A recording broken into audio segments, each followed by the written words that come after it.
the best coffee creamers, and what to avoid. We need to talk about what you're putting in your coffee, because I've seen it. I've been in your kitchen, metaphorically, and what I saw disturbed me. That weird little bottle of hazelnut delight sitting next to your coffee maker like it didn't do anything wrong? Yeah, we're addressing that today. Look, your morning coffee is supposed to be a sacred moment. You wake up, the world hasn't destroyed you yet, and you get this one beautiful ritual before everything goes sideways. And you're out here pouring liquid corn syrup into it and calling it a creamer. I can't stay silent anymore. Here's every creamer you should actually be buying, right? And the ones you need to walk past in the grocery store like they owe you money. The ones you should actually buy: Califia Farms unsweetened almond creamer. Okay, so first up, Califia Farms. And before you roll your eyes and go, almond milk person, hear me out. This isn't your sad, watery almond milk that makes your coffee look like dishwater. This is the creamer version. It's thicker, it blends smooth, it doesn't curdle and create a crime scene in your mug. The ingredient list: almonds, water, a little sunflower lecithin, some stabilizers that are actually fine and not terrifying. That's IT. No junk, no secret sugar hiding in there, nothing that requires a chemistry degree to pronounce. It runs about $5 to $6 for 32 ounces,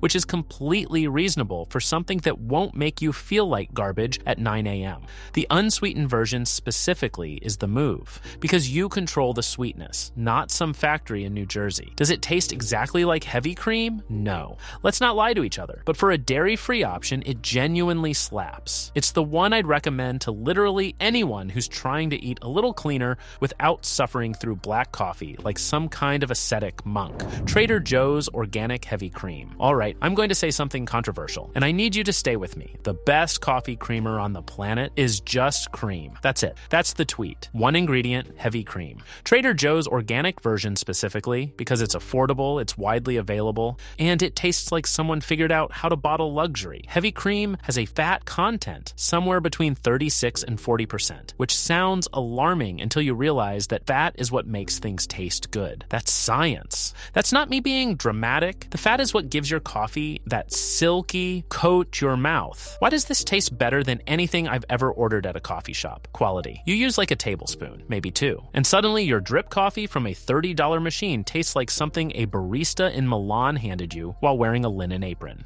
I'm not exaggerating. Try it once and then try to go back to a plastic bottle of French vanilla delight. You literally cannot. The only caveat, if you're doing multiple cups a day and watching saturated fat, maybe don't go heavy cream every single time. But as your main morning creamer, undefeated, untouchable, Hall of Fame, Nutpods. Original, unsweetened. I'll be honest, when I first heard about Nutpods, I thought it was a gimmick. Coconut cream and almonds together in my coffee? That sounds like something someone made up at a farmer's market while wearing Birkenstocks. And then I tried it and I had to sit down. It's genuinely creamy, like suspiciously creamy for something with zero dairy and zero sugar. The coconut almond combo creates this rich texture that holds up in hot coffee without going grainy or splitting into a gross oily film on top, which, by the way, is what a lot of plant-based creamers do. And it's disgusting, and nobody talks about it enough. Zero sugar, about 10 calories per 2 tablespoons. Keto-friendly, if that's your thing.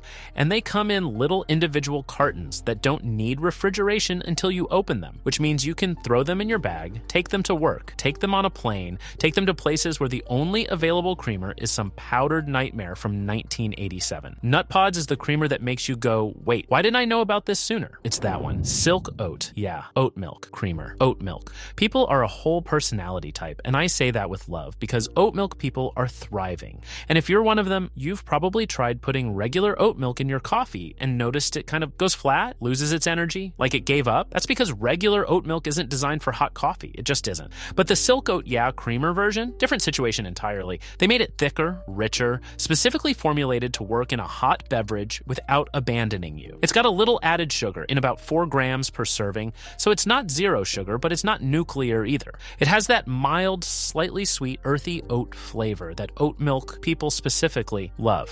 And it froths reasonably well if you're making lattes at home and feeling fancy about it. It's not the most revolutionary thing on this list, but it's the best option if oat milk is your world and you refuse to leave it. Respect. Stay true to yourself. Organic Valley, half and half. For everyone who looked at heavy cream and thought, okay, but I do want to see my 40s. Organic Valley half and half is your answer. Half cream, half whole milk. That's the whole thing. And crucially, no carrageenan, which matters because a lot of conventional half-and-half brands sneak in carrageenan as a thickener, and carrageenan has been linked to gut inflammation and generally just being a menace. Organic Valley leaves it out, just milk and cream, certified organic, nothing sketchy going on. It adds real richness, it rounds out bitterness, it makes your coffee taste like coffee and not like sadness. 1 tablespoon is about 40 calories and 3.5 grams of fat, which is a perfectly reasonable thing to exist in your morning cup. It's not the most exciting pick on this list. It's not going to make you gasp, but it's reliable, it's clean, and it does exactly what it says it does. Sometimes that's the whole vibe, and there's nothing wrong with that. Now the Hall of Shame. Coffee Mate Original Liquid Creamer.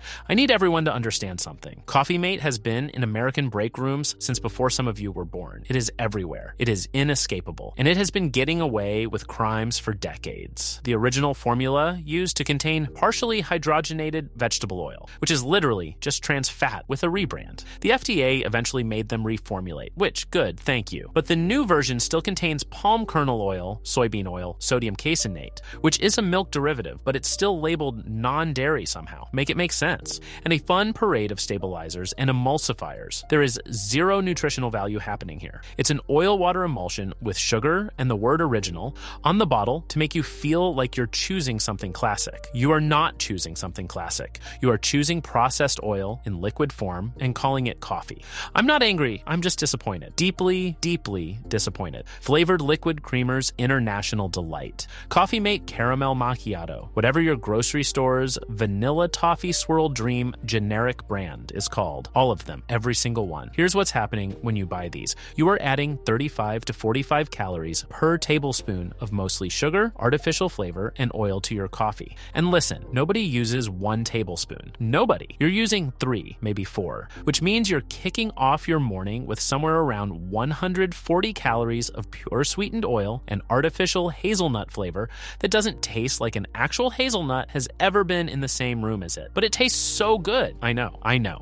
The artificial flavor scientists are genuinely talented. That's the trap. It smells incredible in the bottle, and then you drink it every day for 6 months and wonder why your energy crashes at 10 a.m. The sugar spike is real. The crash is real. The fact that cinnamon vanilla cream flavored creamer contains approximately 0 cinnamon and 0 vanilla is also real. You want flavored coffee, add a drop of actual vanilla extract. Throw in a pinch of cinnamon, get a flavored coffee bean. There are so many better options that use actual ingredients, and the flavor will genuinely blow your mind compared to what you've been settling for. Powdered non-dairy creamer. No. I'm sorry, no. The ingredients in most powdered creamers are glucose syrup solids, vegetable oil, sodium caseinate, dipotassium phosphate, and mono and diglycerides. Not a single one of those things is food in any meaningful sense of the word. It's a science experiment that someone packaged in a tin and put next to the actual food. The wildest part, it says non-dairy on the label, despite containing sodium caseinate, which is derived from milk protein.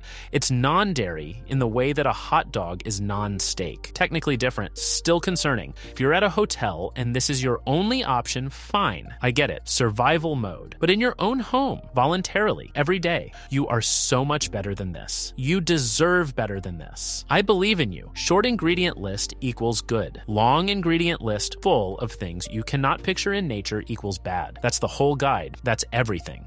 The best creamers on this planet are made from things that exist. Almonds, cream, oats, milk. The worst ones are made in a lab to be maximally addictive and nutritionally irrelevant. The price difference between the good stuff and the bad stuff is maybe $2. $2. You spend more than that on a vending machine snack without blinking. Invest it in your morning coffee instead. Get the heavy cream. Try the Nutpods. Stop letting big creamer win. Your coffee deserves it. Honestly, so do you. Drop your current creamer in the comments. I'll tell you if you need an intervention. Till then, see you in the next video.